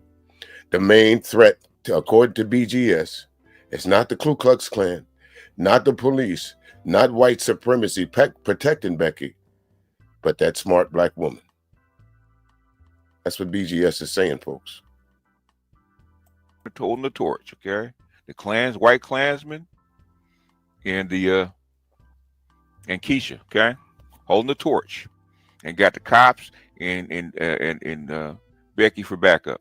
See, all the time we're losing people. None of this is peaceful for us. We're not white feminists. We didn't just march and then say we demand rights and they write it into a bill. Our people died. Our men died. Our women died. Families lost fathers and mothers and children, right? Because they believed in the idea of freedom. And you're telling me in less than 40 years we forget what all that violence is. You're telling me in 40 years we will tolerate white supremacists telling us that our leaders are somehow bad because Martin Luther King had orgies or cheating on. And when you send your children to the oppressor's school system, what do you think is going to come out on the other side? What do you think is going to come out? Okay. We're going to send him to Umar school? What school have you built? Are we going to send them to a school that's never there? So our children should not be educated. So instead of the school system, the public school system, teaching education down the middle, the best thing to do, BGS, is to say, you shouldn't have sent them to us. Most people in this country cannot afford private school, BGS. But this is a PhD. Oh, he surrounds himself with PhDs. That's obvious. That's obvious, okay? We send your children to the oppressor's school system and you don't give them an alternative education, you're gonna get this, okay? Even HBCUs, then they're just as bad, okay? They're not exempt. That's why. Like it's again, what's the alternative, BGS? HBCUs were never meant to educate black people, okay? HBCUs actually set up to educate the children of the slave master, okay? Evil to me that we live in a world where we can see black people being killed by white people and nothing in us immediately jumps to defend the humanity of the black people who are victimized by the people who have historically oppressed us and enslaved us for centuries. And we think somehow we're being intellectual when we disassociate ourselves from the reality of that violence. That's disgraceful because there's not, I can tell you by living in Europe, there's not a single white group, be they Polish, be they French, be it Britons or British, there's not a single group of people that do not wear their ethnic group on their arm. There's not a single one. So they'll speak greatly and positively. To me, it's not the nose ring, it's the cap and gown. Notice she's wearing a cap and gown. Okay? She's not don't have tats and all that kind of, she got a cap and gown. He knows what he's talking about. About Europe, but they will invest all their energy in developing Italy or Poland or Britain. So now you have you take that mind that right, some of the most prosperous nations in the world are ethnocentric, or ethno-nationalist, in fact. Yeah, that's true. But then you go back to America, and you can't even get black people across class divisions to value the lives of each other. You have Europeans willing to go to war with other Europeans if they cross the wrong border. Well, what the fuck was the Civil War, sir? What was the Salem witch hunt, sir? What was the Boston Tea Party, sir? What was the Branch Davidian, sir? What are some of these far right groups? They hate the white government. They hate the white establishment. They're just as white as they are. So what are you talking about? No, he absolutely was not. He was talking about folks in general, black folks in general. He even said black men, women, and children are suffering from what's going on right now today. He even said it. BGS refused to address that. He just started talking about, well, she ain't got no tattoos anyway. But according to BGS, folks, this is the problem right here. This black educated woman That's the problem for black men. It ain't the police. It ain't because you married a white woman. It ain't the Ku Klux Klan. It's her. If they don't have a treaty in place in the EU. That's true. But you can't even get black Americans when they're being killed by their oppressor. The same group of people that enslaved them, the same group of people that wanted Jim Crow segregationism, the same group of people that in majority voted for Donald Trump where he said, this is what I'm going to do. You can't even get black people to become solidified and unified against that immediate threat. Because we're never solidified, okay? People have this idea that we're or as actually an organic whole. No, we're actually an amalgamated people. We're actually created by white people. Until we actually get to that and get inside that and understand. This nigga just said we are actually created by white people. Did y'all hear that? This nigga just said we are actually created by white people. Yeah, you can't. Where's Kevin Samuels? You can't make this shit up. That it's not going to change. Okay, you are created by white people. Okay, he said it again. You do not have an organic culture. Your culture is created by your oppressor. You're going to have to do something to change that. Why do you think it works the way it works, and it works to be destructive? It works to actually oppress black men, okay? Because that's the way it was actually designed to do it. You haven't changed that shit, okay? Your women are working exactly as they were designed to actually work, okay? Kiss up behind Becky and look down on you and keep you under control. This is the master teacher, y'all. I said, it's going around that Toni Morrison mentored Jeff Bezos' ex, Mackenzie Scott. That is why she donated to HBU. I'm not surprised, okay? Toni Morrison actually told a lot of truth, okay? Because she actually gave back. It's because the black men in her family sacrificed themselves to actually send her to school. Otherwise, she'd have been a maid. Y'all hear that? And just saying, instead of saying that Toni Morrison was a great writer, author, philanthropist, he just reduced her to, if the black men in her family had not helped her out, she would have been a maid. Did y'all hear that? Did y'all hear that? This is coming from someone that these niggas over there call the master teacher. If I was the Dr. Curry, I would call you on the phone and say, hey, don't ever review anything else of mine again.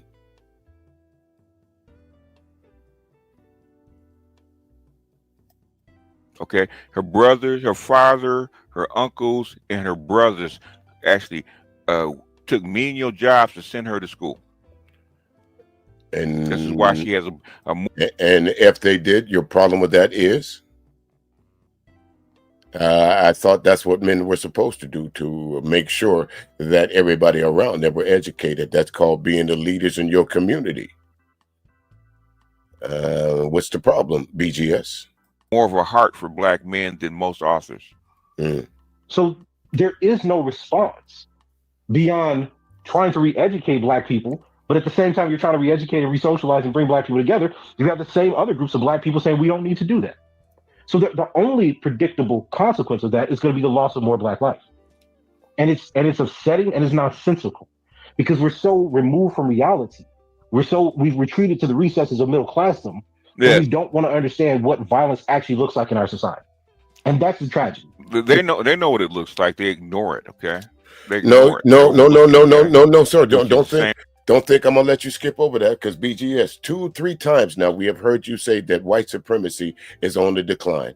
You're ignoring it. You're over there telling your supporters that that black people are always going to be dependent on white folks. That the gynocracy is this and white folks are this. It's you that invited Just Pearly to your platform. It's you that would have had Nick Fuentes on your platform. It's you that allow white folks to come up on your platform and speak disparagingly about black folks and then call it content. It is you, sir, and folks like you That's who that doctor is referring to. He's not talking about folks like me. He's not talking about whether you like Amazing Lucas content or not. He's not talking about the Amazing Lucas. He's talking about niggas like you, Anton Daniels, Angry Man, Tommy Sotomayor. That's who he's talking about. Same thing that I've just started reading the Black Bourgeoisie, okay, and black men suffered. Is that we're going to embrace the gradualism, and over time things will come, things will change. And Brother Jackson is at the end of his life. Yes, he's an old man now. Yep. And the same things he said at the beginning of his career that he fought for are now coming back to haunt him. So when he dies, he will die in an America that has less freedom, less rights, less protections for black people than when he was marching in the streets in the 67. So no, people are not going to approach this issue because it threatens their pockets. And no, black people in the academy, right, who we usually end up having these arguments with in social media and even in commentary, because now, public commentary and punditry and journalism is just a reflection of the conversations that go on in the university, unfortunately. Oh, my goodness. Right? These people. Right, because we have folks like the Hodge twins. We have folks like Jason Whitlock. We have folks like Candace Owens. We have all these folks over there on Fox News, black men that are parroting what white supremacists say. Oh, you guys should just pick yourself up by your bootstraps. Or like the guy that came in there earlier saying that black people do more harm to other black people. Those are the very same things that this doctor is talking about. That's why the conversation will never move forward, because for every one of me, there's 20 BGSs out there. For every Dr. Curry, there's 20 BGSs out there that will take the words that should be listened to and adhere to in a completely different way, because BGS thinks he can misconstrue words or just speak over them that he was right about something. You're an idiot, BGS. People don't see themselves reflected in working class black people. Ooh, it's classism, yeah. That's the bourgeoisie. The real difference is you have black male studies scholars that are willing to talk about this issue and talk about the deaths of black men and boys because they're from working class community. Every single one of the black male studies scholars that I've trained, right, come from poverty, come from their first generations. And these are people that academies and universities, Research One University said don't belong here because overwhelmingly the black people that are in the academy are middle class. I'm first generation. I come from Southern poverty. So the sensibility of what we're discussing when we talk about the hatred of racism isn't simply based on us disagreeing or not getting a job. We're talking about people who are poor, where if they disappear, nobody cares. We're talking about the brother in the family, like Mr. Trey Reed, who was killed, where Colin Kaepernick had to come in and pay for the autopsy because the family couldn't afford it. Yeah, that's true. And also, hell, you got black women, okay? There we go. You have black women. There we go. Instead of addressing what that man just said, which was absolutely true, he comes back to blaming black women. See, this is what I'm saying, folks. This is what I'm saying, because these folks feel that BGS, I don't know how many followers he has, but this thing of just because I have a bunch of followers, that makes me right. Is BGS right? If anybody in their right mind agree with BGS, does he said anything of substance other than like you shout out Big J, shame, blame, and try to explain? Big J, I don't know if you're in the cloud somewhere, but I know you enjoying this. If you watch it, I should have tagged you.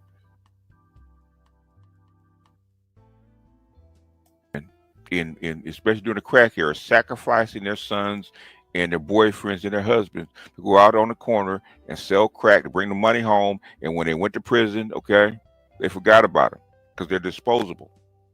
So it's the black women's fault that the black man or the black dude decided to go out on the corner and sell crack. When they got caught, instead of the black women doing 20 years with that nigga, she just said, I'm moving on. That's her fault for wanting to live a life, not being locked up with a nigga too, not spending her weekends being frisked because you're trying to catch a conjugal visit. Or how about this? She working a menial job, and she got to send some of that money to put onto your books because you was out selling crack. Okay, look at what's his name that they got married, and her first two baby daddies were drug dealers, right? Okay, she got married to a star and moved on. Don't even talk about them, right? Because they're disposable. What is there to talk about? Okay, at some point in time, somebody had a child with another child. Come to find out that they will never get over Sierra and Russell Williams, folks. What is it? Russell, what's his name? Russell, with the Seattle Seahawks and the Pittsburgh Steelers, the football player, Sierra and Russell. What's his name? Did I say Russell Williams? Is it whatever his last name is? I don't know why. I haven't watched football so long, folks. I forgot the man's name. But they'll never get over the fact that Sierra decided to say, fuck Future, and go have a life with a soon to be, well, one day, pro Hall of Fame, living a good life. And they still mad at that.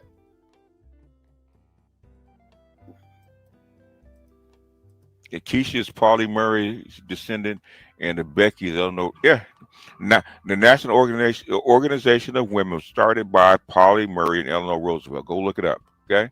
They won't tell you that. They won't tell you that, okay?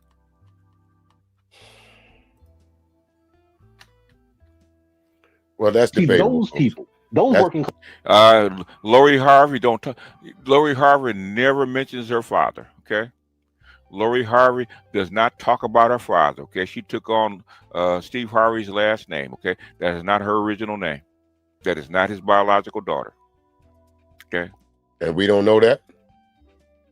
We don't know that? That Steve Harvey remarried someone and the child decided to take on the name of the stepfather? What's unusual about that? So that means there's a deadbeat dad somewhere. The mama came up, whether you like it or not. She had a baby with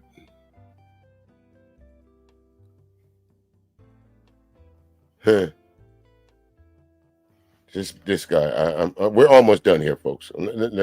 Let's move on a little bit farther here. We're almost done here. Made and what I mean, look, go back and look at look like Hakeem Jeffries and the other guy running for governor, okay? How soft they are, how soft they approach. Barack Obama was one of the few that I could actually say had a swagger, okay? Which is why the white women voted for him. But he's one of the few. And that's like Michelle tries to tear him down constantly, okay? Look at Michelle Obama's brother, okay? 6'6", and look how soft-spoken he is, okay, when he's around her.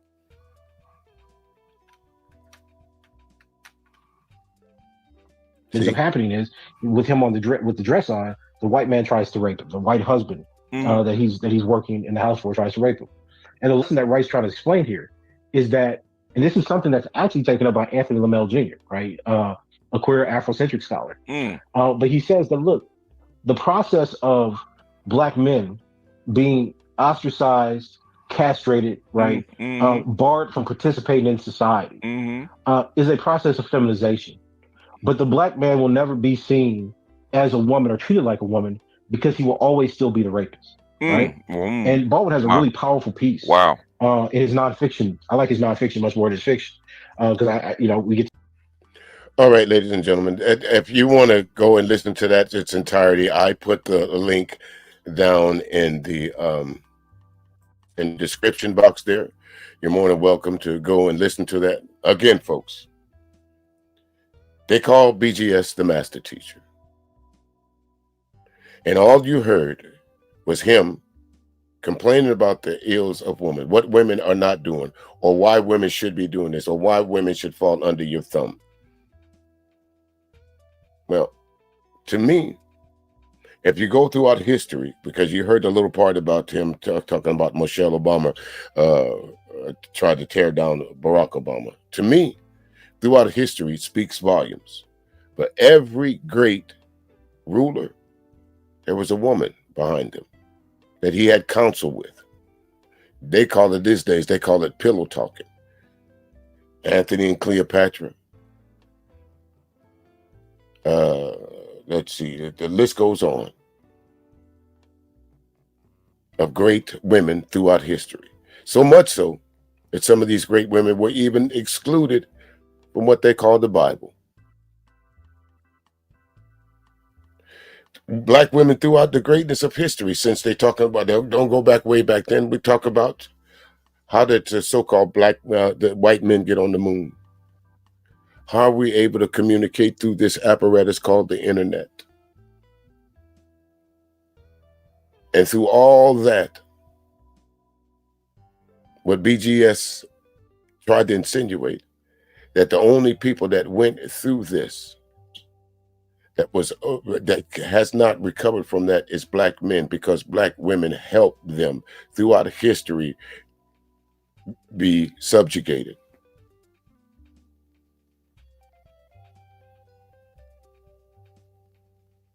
That's what they're teaching over there, over at the master teacher. If that's what y'all want, go over there, listen to him. But I dare anybody that listens to BGS to open up another tab in your Google, and the first time that he said something that you think is wrong, it probably is. Check for yourself. The accomplishment of black women is unmeasurable, folks. Just as long as the suffering of black women, unmeasurable. I'm from a close enough time in history that I remember my sisters, my older siblings, being in the front lines in the early 70s, being in the front lines of this thing that they call racial equality. I remember being at 7 years old, from the first grade till then, losing a friend just because he was outside. I grew up in the South, Charleston, South Carolina, outskirts of Charleston, South Carolina.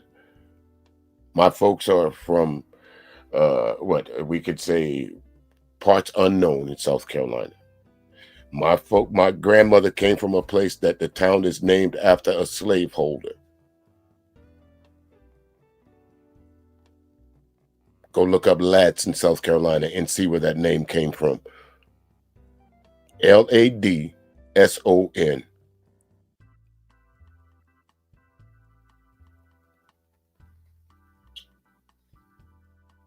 And with that, ladies and gentlemen, again, watch where you get your information from. Just because somebody say they're affiliated or have PhDs, that don't necessarily mean they know what they're talking about.